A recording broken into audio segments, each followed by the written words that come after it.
Tenemos con nosotros, como acaba de decir nuestra compañera, a Homero Figueroa, quien es director de Estrategia y Comunicación del Gobierno, vocero de la Presidencia. Bienvenido, Homero. Entra uno y sale el otro. Van a decir, este programa de PRMistas. Entra una PRMista, sale otra. No, por Dios, no, por Dios. Es el vocero de la Presidencia. Y no, siempre es importante. Música no sabía si entrar bailando o serie. Siempre es importante recibir y escuchar al vocero de la Presidencia de cualquier gobierno en un momento tan importante como este frente a unas elecciones. Son 17 días, apenas 17 días. Ustedes están muy activos, como decía Faride, pero nosotros quisiéramos hablar de algunos temas. Primero que nada, porque yo creo que después de eso que pasó, tú no has concedido entrevistas. A ti el debate presidencial, que Correcto. Nosotros estábamos felices de que por fin un presidente en funciones se hubiera aceptado, y esa fue la razón por la que se dio, si no, no se hubiera dado. Pero ¿a ti qué te pareció? Ustedes se prepararon junto con el presidente, prepararon todos los temas. Por supuesto vas a decir que el presidente estuvo fantástico, porque no puedes decir otra cosa. Pero, ¿qué te parecieron los contrincantes, vamos a decir así? Lo primero, a mí me tocó encabezar el equipo negociador en la mesa técnica del predebate para establecer las reglas comunes que se iba a utilizar en el debate. O sea que tengo un pleno conocimiento desde el origen del proceso, le di seguimiento antes, durante y después. Y sí representa un cambio en la política dominicana. El presidente lo dijo en un tono humorístico de que había generado una nueva cultura, y yo creo que sí, que de aquí en adelante los políticos van a entender que no importa la posición que ocupen en el electorado o la posición que ocupen en el tren gubernamental, la democracia requiere contraste de ideas, debate de ideas. Y un presidente que está colocado en una posición envidiable en el electorado, en busca de una reelección que va a conseguir con facilidad, dijo: sí, yo voy a debatir, sin tener nada que ganar en términos electorales, pero sí en materia de institucionalidad política.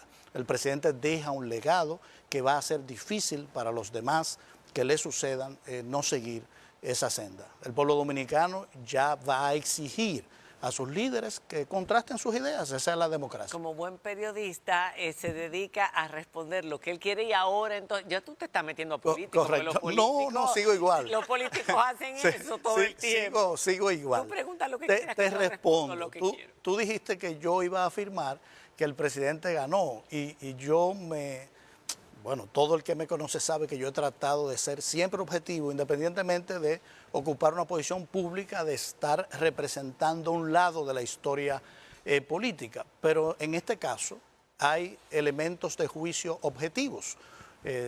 Yo he visto varias encuestas de campo post-debate y que dan un resultado muy similar con respecto al desempeño de los tres candidatos. Y el resultado que tengo es que el presidente sí ganó el debate.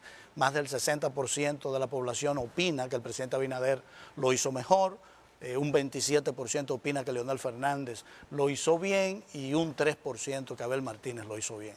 Ese es el dato objetivo que tenemos, y está el juicio de la gente. Independiente de las encuestas, ¿cómo se manejó el presidente? El presidente ya está bastante fogueado con este asunto 9 meses de comunicar. de la semanal. 9 meses de la semanal, que ya hablaremos de ella, hablaremos de publicidad, hablaremos de muchas cosas, pero ¿cómo lo viste en el manejo frente a las...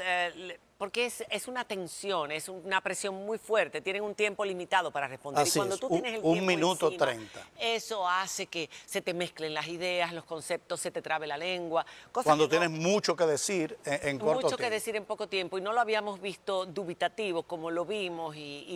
Bueno, en ocasiones, fue 2 horas, fue 2 horas de debate. Claro. Tengo que decirte que a un debate se va con una estrategia. y la estrategia viene determinada por el posicionamiento electoral que tú ocupas. ¿Cuál era la no es estrategia? algo que tú decides, no, yo voy a ir agresivo o voy a ir pasivo. ¿Cuál era la estrategia? No, la estrategia es la que toca al que tiene el primer lugar. El que ocupa el primer lugar en el electorado y va a un debate, lo que tiene que hacer es defender su posición. A la defensiva. Correcto, defender su posición. El presidente es presidente en funciones, ¿verdad? Y opta por un nuevo periodo. ¿Qué tenía que hacer? Bueno, vender su gestión de gobierno. Aclararle al público cualquier mala interpretación que la oposición quisiera hacer de las políticas públicas que ha ejecutado el presidente. Y el presidente lo ejecutó a la perfección. Hicieron un análisis al final, evaluaron dónde estuvo más antes fuerte, más flojo. Y lo hicimos después. Y se quemó, sacó sobresaliente para ustedes. Mira, el presidente es un buen estudiante, siempre lo fue. Su mamá me contaba que siempre él buscaba sacar buenas notas y es alguien muy aplicado, muy disciplinado. Se entrenó y se preparó muchas horas, 3 semanas antes del debate. Yo estuve en todas las sesiones y soy testigo de ese esfuerzo, de esa disciplina, y siguió perfectamente el guión y el resultado está ahí. Bueno, hablábamos de la semanal, que justamente ha sido como que el gran fogueo del presidente, donde lo vemos responder preguntas a periodistas, a influencers, a personas relacionadas con el tema que ese día se va a desarrollar. La manera de comunicar ha cambiado y la manera de gobernar tiene un gran reto, que es justamente ser más cercano al pueblo. Y la semanal ha logrado ese cometido, ha acercado mucho el discurso del mandatario, el gobierno a la gente. Llegó la semanal para quedarse, número 1, lo veríamos si el presidente ganara un próximo periodo electoral. Número 2, este montaje se hace al margen de lo que está ya en Palacio. El costo de este montaje semanal para esta rueda de prensa y además de esto los frutos que ha dado desde la perspectiva de ustedes. Yo creo que es una plataforma de comunicación que llegó para quedarse porque es una expresión moderna del ejercicio presidencial adecuado a una época donde la tecnología ha roto con esquemas de viejos tiempos. Hoy el político misterioso, mudo, ciego, sordo, inalcanzable, distante, inalcanzable en las nubes, una figura cuasi mítica, no es posible. La gente quiere seres humanos reales, cercanos, solidarios, sensibles, normales, y que puede escuchar. Entonces la respuesta es, la semanal llegó para quedarse. No solo con el presidente Abinader, yo estoy seguro que cuando vengan futuros presidentes, esa plataforma existirá, porque es la mejor manera de pasar balance todas las semanas a las ejecutorias del gobierno y servir información a través de los interlocutores, que es la prensa, a los ciudadanos y a la vez recibir ese feedback de lo que quieren los ciudadanos. Poder tomar decisiones, enderezar decisiones erróneas, visualizar problemas que no se han visualizado y atenderlos. Entonces yo pienso que y poner a hablar a los ministros, poner a hablar correcto, y hacerlos hacer sus tareas. Y rendir cuentas, rendir cuentas. Todo funcionario que está en servicio público está obligado a dar la cara a los ciudadanos y ser transparente con la información. Y ese es un cambio fundamental que ha hecho este gobierno. ¿De quién fue la idea de la semanal? De un equipo completo. Tuvo que haber habido un trabajo, es un trabajo una persona que dijo, ¿por qué no poner al presidente todos los días, todos los lunes? No me gusta personalizar. No me gusta personalizar porque verdaderamente la idea, todas las ideas se nutren de un conjunto. Y es un equipo de más de 20 personas que la hace diariamente. Los costos de montaje, Homero, perdón, que se me quedó la pregunta anterior. Mira, sale bastante económica porque se compra al por mayor, porque es todas las semanas, alrededor de $1 millón. Ok. Sí. ¿$1 millón al mes o semanal? Semanal, ¿Semanal? Un montaje. Son 4 millones de pesos que, o sea, pudo haber sido mensual, sí. Pudo haber sido mensual, Homero. No, porque no es lo mismo. Y hay algo que yo quiero aportar. La comunicación es una herramienta fundamental en la acción de gobierno. En el siglo XXI, gobernar es comunicar. No es verdad que usted puede gobernar desde el silencio. No, claro, y la comunicación cuesta y no tiene nada de malo. Él hablaba mucho. Ese mito de que un peso gastado en comunicación es algo terrible. No, Es algo bueno, y más si se utiliza para que las informaciones lleguen al país. Es una gran inversión porque permite a la gente saber qué se está haciendo. Sí.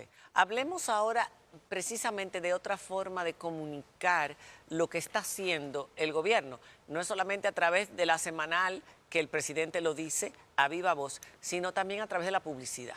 Y una de las críticas más fuertes que se le ha hecho al partido de gobierno es precisamente que se ha gastado en el presupuesto de publicidad más de lo que antes los mismos dirigentes de este partido criticaron durante años. Eso, a mí me gustaría... Eso es otro mito. Eso es otro. Ok, solamente DIECOM. Vamos a comparar DIECOM con DICOM.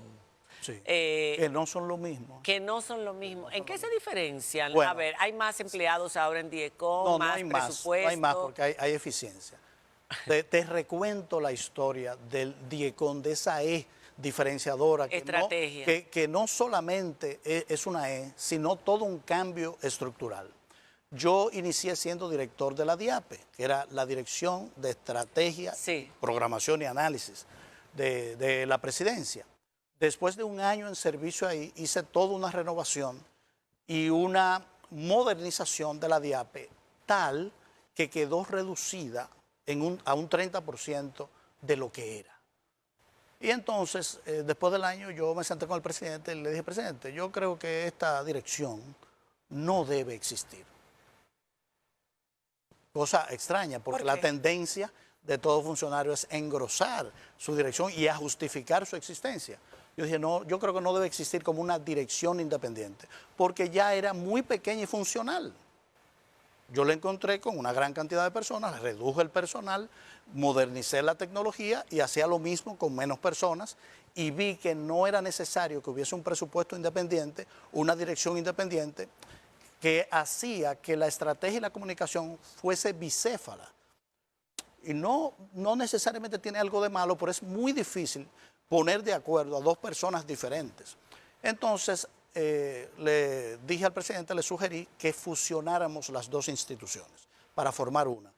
Y tiene una lógica de costo-eficiencia. Nosotros queremos un gobierno del tamaño adecuado para que les resuelva a las personas. Entonces se formó una sola institución.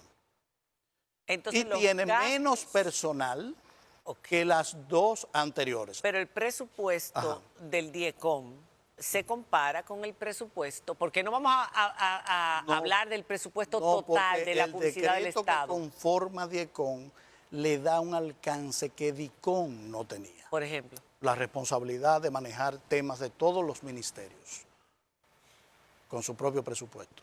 La comunicación de otros ministerios.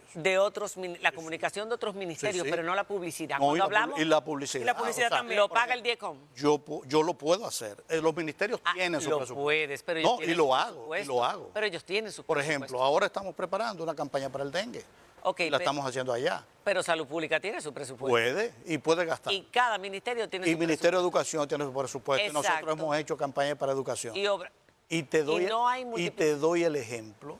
Educación, por ejemplo, no ha gastado un solo peso de su presupuesto. De su presupuesto de publicidad. Sí, no ha gastado un solo peso. Está ahí, en una cuenta. No, lo puede usar para otra cosa, pero no lo ha gastado en comunicación. Y entonces ahí me refiero a las cifras que se manejan. Y es que suman esas partidas. Es que cuando uno ve, por ejemplo, el 2023, DIECOM gastó 3.500 millones. Correcto. Y uno ve que la DICOM gastó mucho menos. Y lo que se gastaba en el administrativo. Súmaselo. Y te garantizo que casi triplica lo que yo he gastado, porque la diferencia es que el administrativo ahora no gasta. Entonces estamos derrumbando un mito. Aquí se ha dicho que durante estos 3 años se ha gastado más, casi 4 años. Eso es un mito, están repitiendo precisamente. Pero dímelo con cifras exactamente. 3.537,30 centavos. Eso es lo que se ha gastado en el 2020. En el 2020 de publicidad. En DIECOM. Yo. Ya, pero el gobierno, ese dato no lo tengo porque tendría que sumarlo. Tendría que sumar lo de los otros ministerios. Lo que sí te digo es que Educación tiene una partida de 1.350 millones y no ha gastado un peso. Y en las cifras que se dice se suma eso, pero no ha gastado ningún peso. No hemos terminado de hablar de publicidad, tú sigue con las preguntas. Sí, porque ahora nos quedaríamos ahí, pero hay muchos vamos temas. A decir, porque la cifra absoluta definitivamente no es mayor. No es mayor. No es mayor porque se ha concentrado, se ha transparentado, se maneja de una sola forma, no de múltiples formas como se manejaba. Como antes. Exactamente. No se maneja con esa discrecionalidad. Ok. Y sobre todo, hay que entender que sirve un propósito.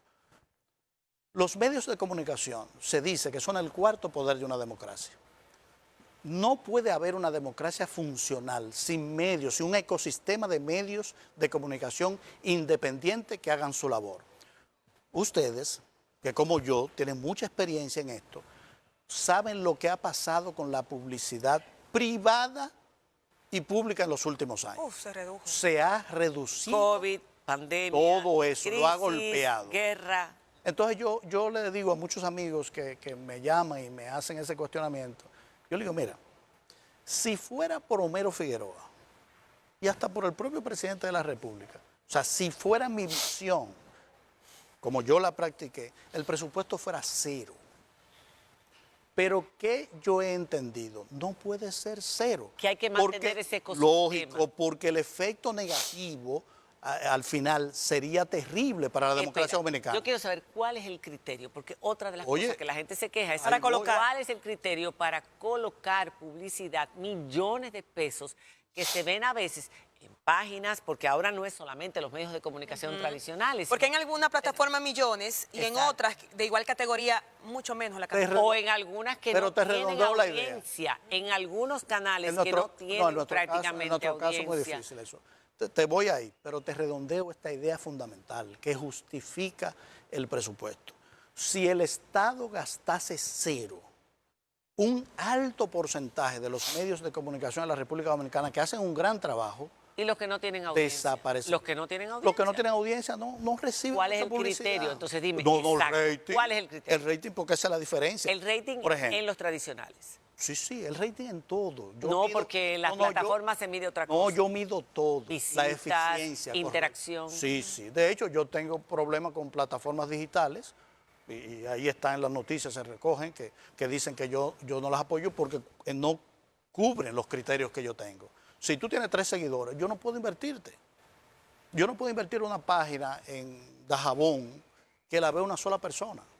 Entonces yo recibo ataques por eso. Hay un manejo profesional, porque ¿quiénes manejan esa decisión?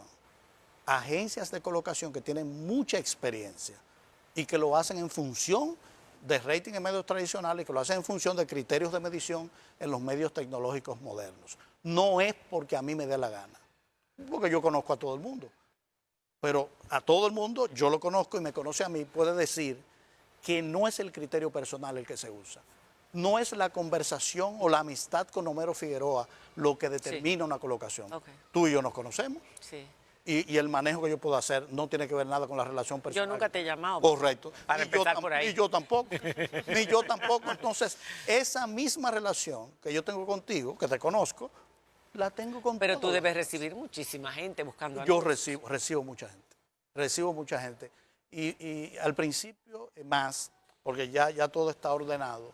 Y me era de gran satisfacción porque nosotros vinimos a cambiar una cultura también en eso, porque vamos a decir las cosas como ¿Cuál son. era la cultura? Esta herramienta se usó mucho para condicionar la opinión pública, para censurar, para castigar, y a mí me llena de orgullo decir que yo he sido coherente.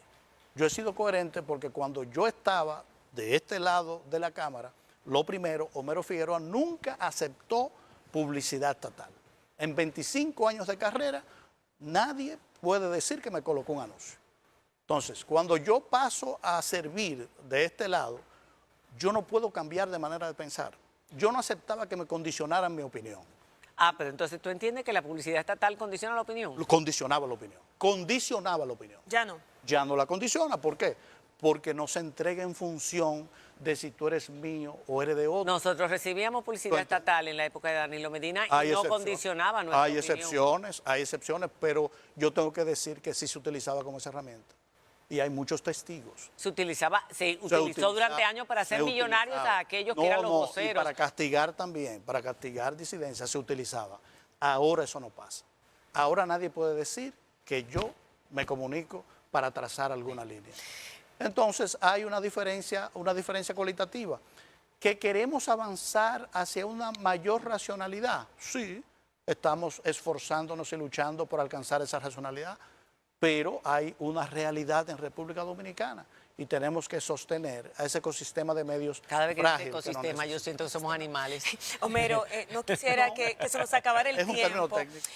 Uno de los grandes retos para este gobierno y para todo el que llegue al Estado es el tema de la migración haitiana, de la crisis en Haití, todo lo que tiene que ver con Haití y especialmente lo que ha ocurrido en los últimos años, que se ha ido degradando aún más. En ese sentido, ya hay un nuevo ministro designado por el Consejo. ¿Ha habido algún contacto diplomático de allá para acá o de aquí para allá con este nuevo ministro? ¿Y cuáles son las bases que se han sentado en ese primer contacto? Si ya se dio? Todavía no, No se ha dado. no se ha dado ningún contacto. El presidente sí dio una opinión pública reconociendo con la frase siguiente de que gracias a Dios ya había algún interlocutor, pero todavía no se ha iniciado. Creo que es muy reciente. Creo que tiene que consolidarse internamente. Y como dices tú, es un tema fundamental. Pero creo que este gobierno lo ha manejado con una gran responsabilidad continua en defensa de la soberanía nacional y en defensa de la seguridad nacional. Es un tema en el que hemos tenido bastante éxito. Han sido frontales. Un tema complejo que no se resuelve en 4 No. años porque es un tema que nos está afectando desde 1608 hasta acá, Hasta hoy. de la Tendrán- devastación de Osorio hasta Claro, acá. tendrán que comunicarse porque leímos en las noticias que después, a partir del 26 de este mes, empieza a llegar la policía keniana a Haití. Así leí. Lo cual Así indica que va a haber conflicto armado y Petro estaba diciendo que se habían robado cerca de 1 millón de armas, que no se sabía exactamente si esta era la cantidad, pero que se suponía De que municiones. muchas, no y armas, que muchas se iban hacia Haití. Es decir, que es un problema que tenemos, lo que vamos a ver este mes, a partir de este mes, puede ser Pero peor de lo gracias que a hemos Dios, visto. por la previsión que este gobierno ha tenido y el presidente, nosotros tenemos una frontera con todos los protocolos Blindada. activados. Tenemos 11.200 efectivos militares en la frontera, bien equipados, bien entrenados, con una visión estratégica de lo que saben que tienen que hacer. Una última pregunta que me hubiera gustado rápido, también es preguntarte para la encuesta en Nueva York también, que quedó bastante cerca el presidente. ¿Hubo una encuesta en Nueva York? Sí, un sondeo. Un sondeo Ah, presencial, sondeo, un sí. sondeo presencial. Sí, yo conozco el sondeo, encuesta no hablo. Hubo un sondeo. Encuesta pública no hablo. Un sondeo, pero... Yo te míralo, puedo- míralo, Yo te míralo. puedo opinar de los sondeos. Sí, Los bueno. sondeos no son científicos. Sí, Ya, y lo que pero- te dicen es qué pasa Sí. en un momento dado, en una cuadra, en un local. Ya. Pero no son predictivos. Ok. Por ejemplo, decir Nueva York piensa así. No hay que hacer Pero una sí encuesta te así. voy a preguntar algo que pregunté ayer a un Importante. funcionario. Me dio una respuesta, no lo puedo decir aquí porque fue extraoficial. Pacto fiscal o reforma fiscal, ¿se hará y se hará antes del 16 de agosto? Bueno, el presidente en el debate y en varias entrevistas ha sido enfático diciendo que este país necesita, más que una reforma fiscal, un pacto social. ¿Por qué? Porque el país necesita más seguridad. Todos nos reclaman que demos más seguridad. Y para darle seguridad al país necesitamos por lo menos 15.000 policías más. Y esos son recursos que se necesitan. Necesitamos dar más salud. Pero para dar más salud tenemos que incrementar el presupuesto de salud en un porcentaje similar al presupuesto de educación. Para la Y eso- atención primaria, que lo dijo el Sí, presidente en y el esos día de son hoy. más recursos. Necesitamos agua potable que llegue a las casas, a cada casa de los dominicanos, al 100% de los dominicanos, y eso requiere una gran inversión. Entonces, Se ampliará la los base. dominicanos tenemos, después de las elecciones, que sentarnos todos los actores políticos, económicos, sociales, religiosos, y discutir cuál es el país que queremos y qué necesitamos, y entonces después todos tomaremos una decisión. No es una decisión que puede tomar un gobierno de manera unilateral. Sin embargo, si se ponen a consensuar demasiado, no van a llegar a acuerdos porque hay puntos muy delicados. Cada vez que se habla de las exenciones que incentivaron industrias en un momento determinado y sectores que son sumamente importantes para nuestra economía, pero que ya tienen muchos años de progreso y de avance, la gente pega el grito tú y lo lo dijiste. pegan gente de poder, empresarios, sectores que que producen y que son importantes para nuestra economía. Pero se puede consensuar, se puede consensuar. Se puede llegar a un punto medio, una equidistante, donde todos los dominicanos estemos satisfechos y todos a uno empujemos para construir ese país del futuro. Cuando se habla de subir impuestos a la clase media No, es que y de lo que manda el y de país. las medianas, pequeñas y microempresas, que muchas de ellas están en la informalidad, porque hay que decirlo, hay mucha informalidad, demasiada para un país tan pequeño. Un 56%. ¿Cómo se atrae todo eso? ¿Todo eso se va a Todo, consensuar todo. antes del 16 de agosto? No, fecha no te sé decir, Pero sí es la una tarea intención, pendiente. es la intención. No, es una tarea pendiente que tenemos. Fecha no hay. Bueno, muchísimas gracias, Homero. Si quieres decir algo antes de despedirnos, yo quiero, particularmente yo, María Cela, quiero felicitarte. ¿A mí? Porque, sí, has hecho un gran trabajo. qué? En estos 3 años, son 3 años, ¿no? Sí, Más o menos. Bueno, 3 años en esta posición. En 4 esta posición. con la Antes anterior, estaba con la sí, anterior. sí. Pero has hecho un gran trabajo, un trabajo moderado, un trabajo inteligente, las respuestas, respondes a todo, te aprendiste el gobierno de arriba abajo, Ah, lo eso- manejas a la perfección. Eso lo he aprovechado el tiempo. Casi puedes gobernar, casi puedes gobernar. Bueno, eso. Mi esposa no le gustará eso. ¿Quieres decir algo Ella antes de fue- despedir? Claro que sí. Decirle al país que estamos viviendo un tiempo excepcional, un tiempo maravilloso de transición democrática tan esperada, que por fin ha llegado un grupo de personas a gobernar que quiere empujar el país un poco más adelante, elevar la vara en términos éticos, en términos gerenciales, en términos de objetivos, y que tenemos que cuidar este esfuerzo. Tenemos que ser cuidadosos con lo que estamos construyendo. Así que llamo a los dominicanos a acudir a votar por la opción de su preferencia, cualquiera que ésta sea, a votar en masa para salvaguardar nuestra democracia, que es un ejemplo para América Latina Así es. y para el mundo. Yo me siento orgulloso de participar de este gobierno, de ser dominicano, y veo lo especial que somos en medio de un mundo que está convulsionado. Cuidemos nuestro país. Y que si tu partido vuelve a ganar, que se disminuyan eso las... es seguro, no lo que diga se con duda. no, uno nunca sabe, puede caer una bomba, puede pasar cualquier cosa, bueno, no ya, lo sabemos. pero eso ya... Que se disminuyan las desigualdades, que se reduzcan las desigualdades en este país, porque de nada sirve que Déjame ellos vean el progreso en números y no los Pero vean te tengo una buena en noticia. sus vidas. Hay un índice internacional que se llama el índice de Gini, que mide la desigualdad en los países. El de República Dominicana está en 0.37. Cuando está por debajo de 50 y por debajo de 40, quiere decir que es un país con menos desigualdad. La República Dominicana... Menos desigualdad de la que tenía, no, Claro, no menos claro, desigualdad. nosotros llegamos a tener índice de Gini por encima de 50. Bueno, o sea que eso somos un amerita país otro que programa. está caminando hacia una... Eso amerita otro programa completo. Otro completito. Sí, Gracias. realmente entero. realmente. Sí. Gracias, Homero. Hay por muchas haber cosas estado. que podemos Sí, compartir. uy, eso se Gracias. puede debatir muchísimo. Gracias por haber estado con nosotros. Gracias a ustedes. Hacemos una pausa y cuando regresemos, Yossi Esteban en la casa. Aquí se va a bailar y se va a entregar una causa hermosa. Ya volvemos.